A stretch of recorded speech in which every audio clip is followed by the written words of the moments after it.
Қарағанды облыстық өлкетану музейінде академик Евгений Арсенович Букетов атындағы Қарағанды университетінің түлектері қызмет жасайды.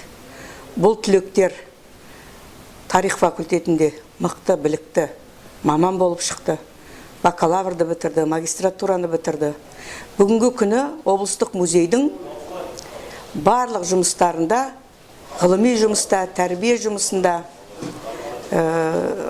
өлкенің тарихын насихаттау жұмысында осы біліктіліктерін кереметтей көрсетіп жүрген азаматтарға ризашылығымды білдіре отырып, 18 мамыр музей күнінен, музей мерекесіменен шын жүрегімнен құттықтаймын. Музей дегеніміз ол халқымыздың тарихының үлкен айнасы. Сарыарқадағы Қарағанды облыстық өлкетану музейінің ішіндегі тұрған әрбір артефактылар немесе әрбір залда арқаның үлкен тарихы жатыр. Соның ішінде үлкен бір залды айтқым келеді, бұл Алаш залы деп алатын зат.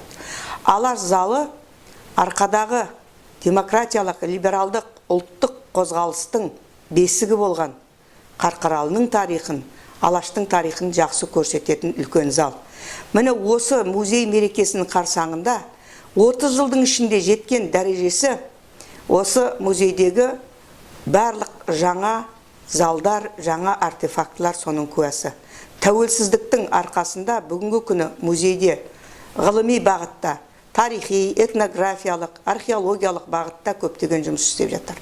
Музей күнінде осындай ірі табыстарға жетіп отырған кешегі шәкірттерім, бүгінгі әріптестерге тек қана жақсылық тілеймін.